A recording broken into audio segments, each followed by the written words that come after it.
En Cuatro Cabezas disfrutamos la ciudad en la plaza de 13C Radio. Conectamos con el urbanismo y vivimos el espacio público con Pablo Alar. Hola, Quique. ¿Qué tal, Pablo? ¿Cómo estuvo tus vacaciones? ¿Buenas? Preciosas, la verdad, sí. Fui a San Pedro de Atacama. No me comieron los perros y no habían tantos como yo pensaba. Pero qué maravilla es Chile. La verdad es que el paisaje del norte... No, Chile es increíble. Yo estuve en la Patagonia hace poco y pensaba que era lo máximo, pero después de ver los colores del desierto, es realmente maravilloso. Yo estoy pensando seriamente, como me queda poca vida por delante, o sea, no, poca vida relativa.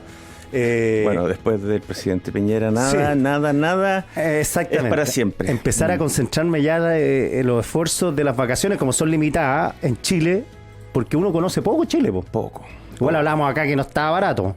No, pero fíjate que aparecieron cosas increíbles. Antes uno para ir a San Pedro de Atacama o tenía que ir a una hostería de mochilero súper pinganilla o tenía que ir a un mega hotel de lujo inalcanzable.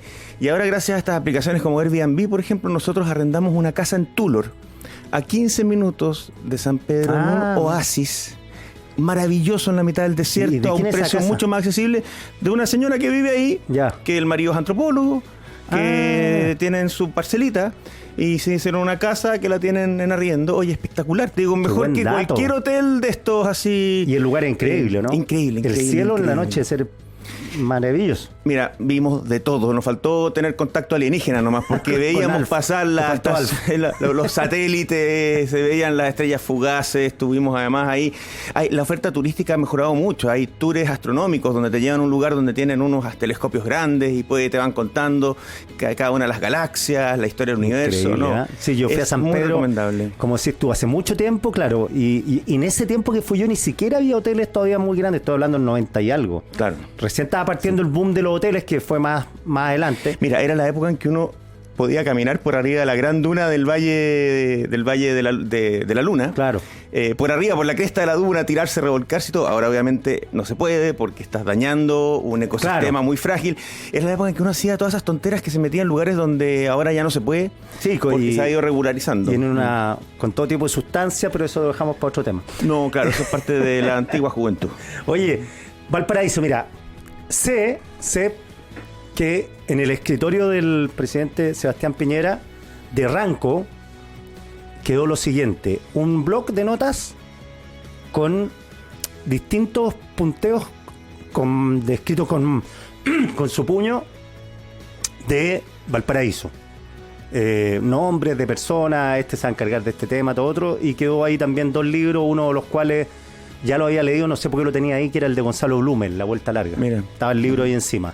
Dejaron el escritorio ahí y, claro, Carla Rubilar había contado que el presidente estaba muy abocado a la reconstrucción. Bueno, y ese croqueo, ese bloc de notas, demuestra que antes de salir a almorzar a donde José Cox, claro, él estaba marcando lo que tenía que hacer, lineamientos para entregarle ese aporte al presidente Boric, y había pedido también que fuera todo muy discreto. Sí.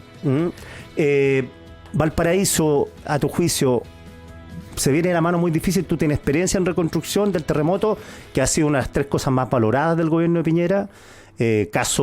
Hablé con Ibelich, y me dijo que en Wharton se estudia como caso de estudio en la universidad para ver que se hizo bien. Entonces, de acuerdo a esa experiencia, son cuestiones distintas, por cierto, pero según tu experiencia, ¿esto viene para largo?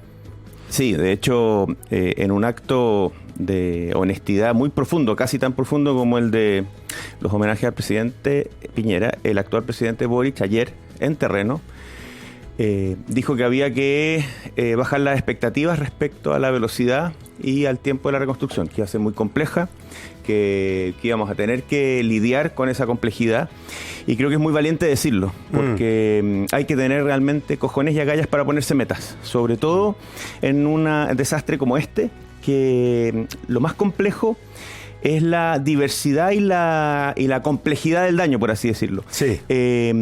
No está tan disperso como el 27F. En el 27F eran 20.000 unidades territoriales entre pueblos, ciudades, caseríos, claro, etcétera. Estaba muy disperso el daño. Santiago hasta el sur. Claro. Aquí el daño está contenido. Es una gran superficie, pero está todo en una misma región, 3 comunas, es algo más acotado.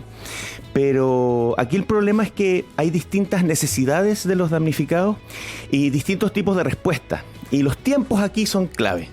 Porque a diferencia de una erupción volcánica como en Chaitén, que el volcán se mantuvo activo, claro, que el volcán se mantuvo activo durante 2 años en alerta roja, digamos, y todavía sigue activo. O de un aluvión, donde tú tienes que volver a construir defensas fluviales antes de volver.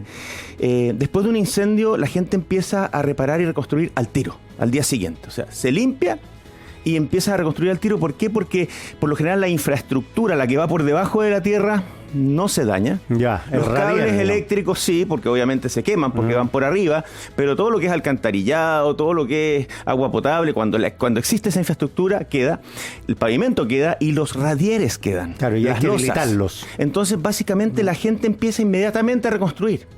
Y no van a estar esperando a que les llegue el subsidio orgánicamente, digámoslo, cada uno... Bueno, es que ahí viene otro tema. Claro. Otro tema que te diría que es lo más complicado acá, que a mí me tocó por esas cosas del destino. El viernes, cuando se inicia el incendio, ¿ya? tenía una reunión en Valparaíso. Y después tenía otra reunión en Papudo. Iba camino a la reunión en Papudo, entonces me fui iba subiendo por el sector ahí de ¿cómo se llama? De Viña del Mar Alto, cuando me avisan que no voy a poder tener la reunión en Papudo, entonces me volví a Santiago y me vine por la vía Las Palmas. Ya. Y me vine recorriendo todos los barrios y yo miraba y decía qué impresionante la informalidad que tienen estos barrios, la cantidad de ampliaciones truchas de 3 o 4 viviendas en un terreno, incluso en barrios consolidados, digamos, como el Olivar, mucha ampliación, las casas unas al lado de otras, se venían encima, tomas que se iban tomando, las quebradas. Y llego a la ruta 68, Quique, y voy pasando, esto fue como a las 12 del día, y estaba empezando el incendio al costado sur de la ruta 68, y ya estaban los helicópteros tirando agüita. Igual pudiste pasar por ahí. Claro, fue antes de que se cerrara la ruta. Pero jamás imaginé que el incendio iba a cruzar la ruta, iba a cruzar el lago Peñuelas, iba a seguir avanzando hasta donde llegó, hasta Quilpué. Entonces yo miraba esa a ver, que no lo tomen a mal nuestros auditores, es un estilo arquitectónico que mi amigo, que en paz descanse, Guillermo Yulán, hablaba de Chile, el estilo cuchitril, donde son todas ampliaciones hechizas con fierros que se consiguen en algún lado, con paneles, etcétera, que no cumplen a lo largo de todo Chile, por eso, a lo largo de todo Chile, y que no cumplen ninguna norma sísmica, ninguna norma antiincendio, etcétera. Entonces, aquí voy yo, a que, tal como decía el ministro Montes hace unos días atrás, solo el 30% de lo que se quemó son barrios consolidados, de clase media, barrios formales, con edificaciones que digamos que están regularizadas, que están al día, pero después tienes un 70% de casas que son edificaciones que se han ido consolidando en el tiempo, pero con ampliaciones, con allegamiento. Después tienes tú los campamentos históricos, como el Manuel Bustos, que tienen más de 30 años, y después las tomas recientes.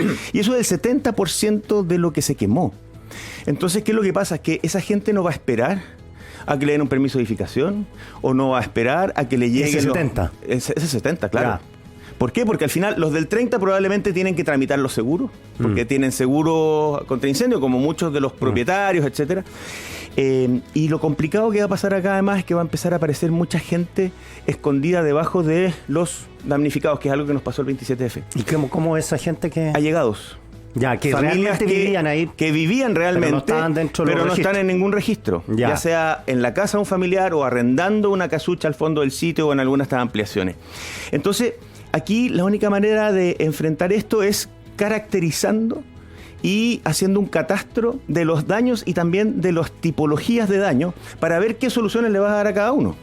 Yo te diría, a los barrios consolidados de clase media, obviamente lo que hay que hacer ahí es tratar de ver si tienen dónde alojar mientras cobran el seguro, etcétera, y eventualmente darles algún subsidio de arriendo, porque son familias que son propietarias y que van a recibir recursos para poder reconstruir. Y el subsidio Pero tú estás pensando algo que lo conversamos acá, lo conversé con la ministra, la que mandaron de delegada, se me olvidó, Toro, la ministra Toro. Sí. Que en el fondo acá hay gente, como dices tú, de clase media que tenía casas, buenas casas. Establecidas, regularizadas, pagaban, claro. Que pagaban, ¿cómo se llama? Contribuciones, con alto tiempo. Entonces, ya, eso tienen un estándar que quieren no bajar, empatar por lo menos. Es que esas son familias que además no necesitan ayuda del Estado para reconstruir. Ojo, porque tienen seguros. ¿Y casi todos tienen seguros, tú crees? Yo te diría que la mayoría de los que son propietarios, a no ser que sean propietarios muy antiguos, que no pidieron crédito hipotecario, sino que fue a través de la caja de no sé qué. Actualmente casi todos compran seguro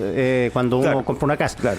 Pero es que lo que pasa es que también suena raro, es decir, va a haber soluciones casa A, casa B y casa C, que es real. Quique, aquí hay que entender que el Estado tiene que acudir a aquellas personas que no pueden reconstruir por sus propios medios. Nosotros en el 27F eran 360.000 las viviendas destruidas. ¿Y cuánta gente? Y nosotros como Estado ayudamos a reconstruir 220.000.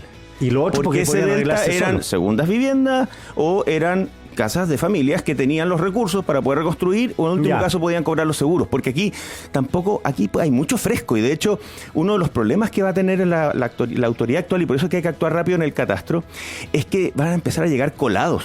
Bueno, eso dijo la ministra. Nosotros hicimos para eso tiene que ser presencial el FIDE, tienen que estar mirando la casa, decir, esta es su casa. Claro. Mira, una de las cosas que hicimos nosotros después del 27F, lo primero que hicimos fue preguntarle a otros países que habían lidiado con catástrofes de esa magnitud como lo hicieron, y los colombianos, después del terremoto del eje cafetero, nos dijeron, muchachos, pongan un plazo para que se inscriban aquellas familias que van a necesitar ayuda del Estado, porque de lo contrario va a haber migración desde regiones que están sanas, digamos, al área de catástrofe. Y de hecho, hicimos un llamado que se cerró en abril del 2010, o sea, les dimos un mes y medio, porque si no se te empieza a llenar de gente, sobre todo cuando hay situaciones de informalidad. Entonces, creo que es importante aquí entender que van a aparecer pobreza dentro de la pobreza, familias que vivían de allegadas, y esas va a haber que atenderlas, y también los colados, y ahí es importante también ver quiénes son elegibles y quiénes no son elegibles de subsidio, porque también llega gente que dicen, están regalando plata, están regalando materiales, vamos, y no necesariamente son. Eso va a ser muy difícil, ¿por qué? Porque se les quemaron los enseres, la ficha de protección social, la FIDE ya no está actualizada porque ya no tienen el televisor, ya no tienen que esconder el televisor, sino que se les quemó. Sin carnet de identidad. Así es. ¿Ya? Entonces, para ir por soluciones, yo te diría que aquellas familias que viven en barrios consolidados, de clase media, barrios formales, yo creo que eventualmente alguna asistencia del tipo aliviarle el pago de contribuciones, buscarles tal vez subsidio de arriendo, si es que no tienen dónde llegar, etcétera, mientras tramitan su seguro o eventualmente postulan algún fondo de reconstrucción. Y ahí, cuando tramitan el seguro, cada uno de esos asegurados determina cómo va a ser su casa futura. Y por lo general, como son terrenos regularizados en barrios consolidados, esas viviendas van a tener que cumplir con las normativas. Por lo tanto, no van a estar una pegada al lado de la otra como si pasaba en las áreas informales. Pero además, los que son comunes ahí pueden llegar a acuerdos con constructoras para mejorar los precios también. Eventualmente, ahora es difícil porque es construcción en sitio propio. Y cada uno lo hace a su pinta y ponerlos de acuerdo es difícil, no es un condominio. Cuando son condominios, ahí te creo.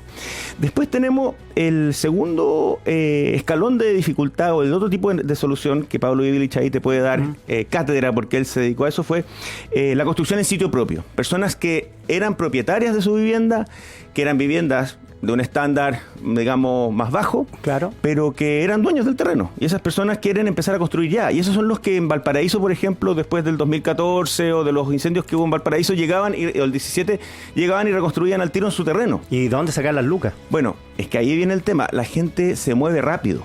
Hay mucha voluntad de donar materiales, de donar recursos. O en último caso, muchos de esas familias ya tienen una práctica de construcción informal, porque si bien son propietarios, son lo que yo te llamo el cuchitril, esa vivienda que nunca ha sido regularizada, que nunca ha sido fiscalizada, que no cumple con ninguna norma. Y para ellos la solución clave es una vivienda de emergencia en su mismo terreno, para que no sean desplazados, para que no les tomen el terreno, etcétera, para que limpien, para que ordenen y para que vayan construyendo una vez que les vayan dando los subsidios de materiales. Y ahí yo creo que la solución es vivienda de emergencia, una media agua, digamos, pero de buen estándar en su terreno, porque además ya tienen la conexión al alcantarillado, ya tienen la conexión a agua la mayoría, y un subsidio para autoconstrucción asistida. Ya que van a construir igual ellos, que se les dé un subsidio de banco de materiales y que haya una especie de fiscalización que les diga, ya, te voy a dar un 10% y te voy a visitar. Y visitas tú, si cumple, te doy el otro 10% y así ir avanzando. ¿Cómo meter las dos casas en un terreno? Porque tenés que tener la casa... No estamos hablando de una casa, estamos hablando de una vivienda de emergencia que debe ser de 6 por 3 metros, digamos, 20 metros, donde por lo menos pueden dormir y ya no siguen en carpas, pero están en su terreno, lo están cuidando y están sin romper su red de conexiones, etcétera. Lo otro es espeluznante, la cantidad de gente que tenía miedo que le quitaran el terreno. O sea, por eso te digo que la construcción en sitio propio es clave para una gran mayoría de estas familias que vivían en estos terrenos que fueron regularizados con los años o que incluso requieren tal vez ahora ser inscritos, digamos. Y ahí viene el tercer escalón. Perdón, ¿cuánto se demora una autoconstrucción más o menos? No, son rapidísimos. ¿Sí? Yo estuve visitando Valparaíso el 2014 y el 2017. ¿Cuántos meses? Y se demoran, en un mes ya tenéis la casita levantada. Si son, la casita definitiva. Porque son viviendas de madera, con estructura de acero, metalcón, con materiales, digamos, que están muy disponibles, por lo tanto, son muy rápidos para construir. O sea, y yo le recomiendo a los auditores que vayan a darse una vuelta por los cerros de Valparaíso que se quemaron en el 2017, para que vean el tipo de construcción que es. Es una construcción frágil, precaria, pero con un dinamismo, una inventiva, una capacidad de armar cosas con fierros encontrados, etcétera, impresionante. Por eso te digo que la solución, particularmente para esas familias, debiera ser la autoconstrucción asistida, porque ya partieron construyendo. Claro, y para no ir contra natura, en el fondo. Claro, porque después el Estado puede decir... Oye, el tercero, los campamentos históricos. El Manuel Bustos, etcétera. Campamentos que ya tienen más de 50 años. Ahí yo creo que la solución es urbanizar, aprovechar que se quemó todo para meter la infraestructura que nunca tuvieron, de alcantarillado, de agua potable, electricidad, para mejorarlo, regularizar, o sea, aquellos terrenos que ya o eran del Estado y hace 30 años está viviendo la gente ahí, o expropiar, ¿cachai? Y que les pasen el terreno a esas familias, regularizar con títulos de propiedad y venga la vivienda de emergencia para que ellos también autoconstruyan. Y finalmente, el más difícil son los campamentos más recientes. Por 3 temas. Primero, porque la mayoría de esos campamentos estaban en zonas de riesgo. Estaban ya colgando en las quebradas o en terrenos que no están aptos para construirse. Por lo tanto, hay que evitar que esa gente vuelva a vivir en riesgo. Perpetuar el peligro es una responsabilidad del Estado. Claro. Y ahí, eventualmente, corresponde hacer algo que yo vengo diciendo hace tiempo, replicar las aldeas de emergencia del 27F. El 27F a las familias que vivían en zona de tsunami o en zona de riesgo. ¿En Dichato fue eso? En Dichato, en Columo, en Las Perales. Se les llevó a aldeas de emergencia. ¿Qué era una aldea de emergencia? En un terreno fiscal se armó un campamento, pero no era un campamento informal, sino que era casi como los de la ONU, digamos, de los campos de refugiados, con viviendas de buena calidad que teníamos como plazo 4 años para entregarles una solución definitiva a esas viviendas, pero a esas familias, pero no estaban en carpas, ni tampoco estaban tomando ese terreno, sino que estaban en un terreno con asistencia social, con servicios, etcétera, mientras se les construye una casa definitiva en un nuevo terreno. Lo otro que me han dicho, lo que dijiste tú, es muy importante, poner plazos, porque la incertidumbre es lo peor. O sea, yo prefiero saber al tiro que en 4 años más y no mañana, pero esto que diga, no, vamos a ver a futuro. Sí. Y eso es lo malo también de lo que acaba de decir el presidente, porque el presidente dice, no hay que hacerse expectativas, por lo tanto, no vamos a tener plazos claros. Aquí lo que va a pasar, Quique, y lo dejo por escrito acá y grabado en fuego, vamos a volver a tener la arquitectura del cuchitril, vamos a volver a tener una urbanización precaria que no va a tener las vías de evacuación, ni de acceso, ni todas las medidas que se requieren, porque la gente ya empezó a reconstruir. Los únicos que no están reconstruyendo es donde la PDI probablemente cerró porque estaba todavía restos de personas fallecidas, pero dense una vuelta este fin de semana y le apuesto que las familias ya están reconstruyendo, por lo tanto hay que surfear esa ola en vez de oponerse a ella. Y lo malo es que los incendios van a perpetuarse de aquí a la eternidad. Ahora, hay que entender también que una de las cosas interesantes del riesgo de incendio en la interfaz urbano-rural o forestal es que se vuelve a demorar en crecer la masa combustible porque se quemaron los árboles. Entonces hay tiempo ahí también para hacer medidas de mitigación que podemos hablar después, como algunos buffers, nuevas vías de acceso, estanques de agua, etcétera. Oye, excelente el panorama que nos da Pablo, sobre todo para... O sea, informativo más que excelente, porque la verdad es que es una tragedia y es lamentable. No, digo excelente. ¿Sabes por qué? Porque esta cuestión hay que ser divulgativo, porque los incendios... Tsunami aprendimos y ya uno sabe que construirse... Las vías de evacuación... Tú te haces cargo. Pero esta cuestión... Te puede llegar a cualquiera. Puede llegar a cualquiera. Sí. Y hablemos después también de Botania, de ese barrio que se salvó del incendio. Que es lo positivo. Claro. ¿Por qué? Porque ahí sí se aplicaron medidas de diseño urbano. Civil también. Así es. Con los organismos como CONAF.